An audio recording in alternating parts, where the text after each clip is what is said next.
Okay, Streetline. So the next project that I became involved in that City Car Share kind of led into was, as we were creating this system of shared vehicles around the Bay Area, one of our major problems was parking management, was kind of knowing when is a vehicle there, has somebody returned it on time, is someone else going to show up looking for their vehicle and not finding it.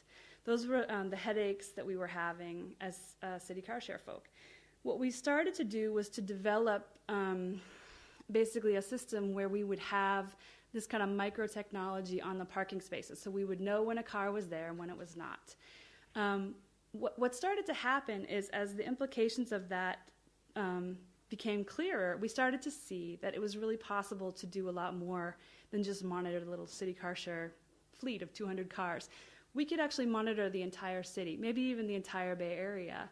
And a lot of the things that Donald talked about today, where we could actually charge a market clearing price, we could actually change the entire urban management system of the city. We could direct in real time meter maids to the places where there were the largest amount of violations. We could allow people sitting at dinner to get a text message that said, your time on your meter is up, would you like to add more time?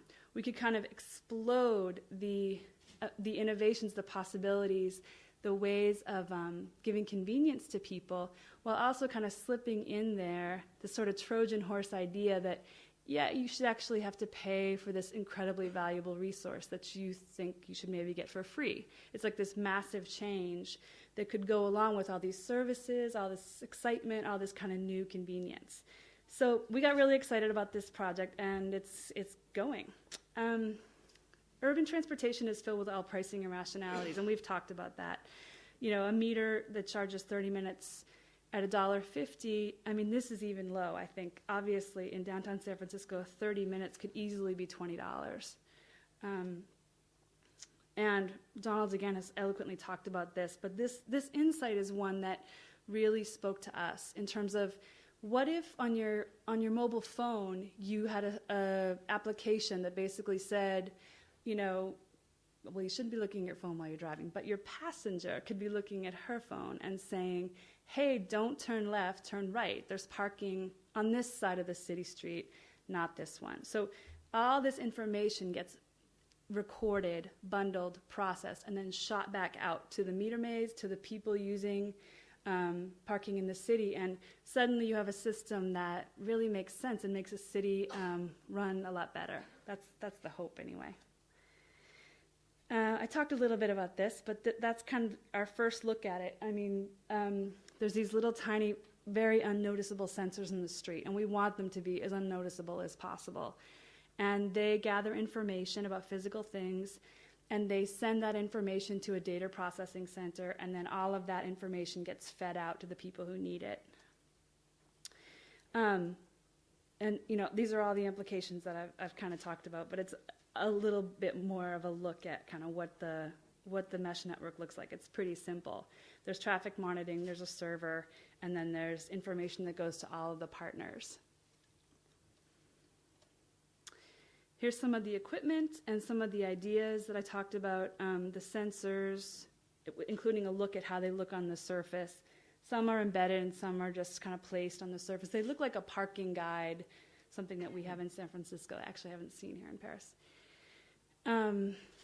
There's a lot of kind of plug-in retrofits that we're doing on meters that basically mean that it's kind of this first baby step to monitoring information. But basically, it moves from having nothing to now having a history and being able to look at the way that vehicles perform, the way that vehicles behave over time. And I'll show you some of that information in a few seconds.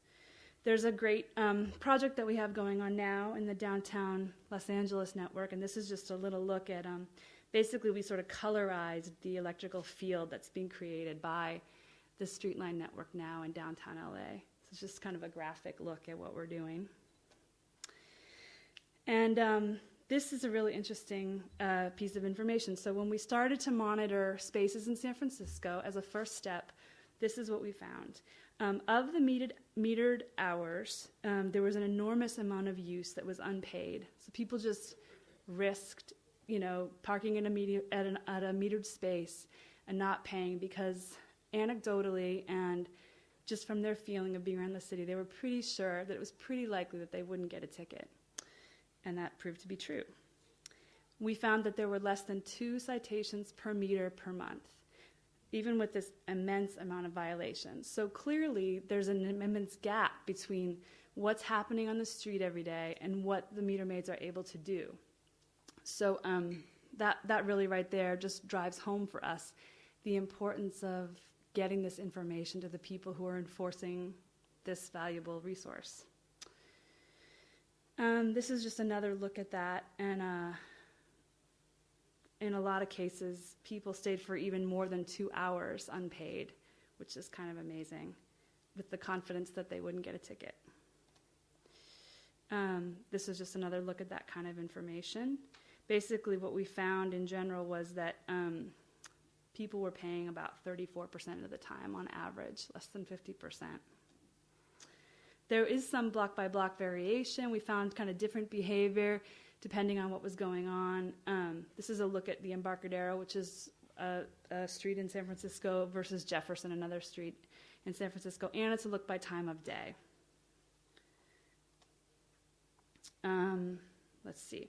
This is an actual look at the internet interface that we created for people to see what the parking availability is in the pilot project that we had in San Francisco.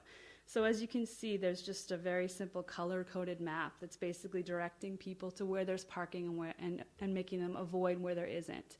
And this is really trying to just speak exactly precisely to what Donald brought up in terms of people's, the traffic being actually generated by people searching for that perfect parking place. It comes on your phone, and that's the little symbol. It sort of says drive forward rather than right or left, or it kind of directs you that way in a very simple way. This is pretty shocking. This is one afternoon in one neighborhood. What we found was that the potential revenue based on the amount of parking that went on in this afternoon was about $27,000. What they collected was $490. There's a massive economic crisis going on in the United States and other places right now. Cities are worse than broke. They're in major debt, and there's all these kind of issues. And to me, it seems like this is an incredible opportunity to actually get a fair price from people who are using a terrifically expensive and valuable piece of land from the city. It's very fair. It's very user-based. And so right here, this is just an example of the massive potential it has. This is just some more looks at... actually, there were 16% failed meters, which is just kind of an interesting thing, and 2% enforcement. This is a look at the real-time information that meter maids can see with this system. And in the first little space, you see that there are 19 possible violations that have been identified and located. And then in the next scene, 12 violations ticketed, 8 permits identified, and live geocoded updates synchronized with the management back at headquarters. So, this is a sort of rational system that's basically saying to meter maids, we're going to direct you to the places where you can get the most value for your time. We're going to direct you to where there's the most violations, or we could even change that and say, we're going to direct you to the places where people have violated the most egregiously. We're going to say, don't ticket people who are just 15 minutes over. Find the tickets that are an hour and a half over, and let's get them. So there's kind of different ways to splice the information, but it's a really exciting opportunity, I think. This is what I just said. What we found in a test in April 2009 is that we increased the productivity and revenue by 400%. The other thing that we did that is really valuable is that we actually created a record, a permanent history of what is the behavior, which means that we can also trace over time how does this change affect the change of behavior in drivers. So there's like an ongoing feedback loop where, in some cases people might get worried that, if you're charging this really high price, what if so many people stop parking that the city makes no money at all and it's a total loss? Well, there's a way of kind of monitoring this over time so that you get the right price.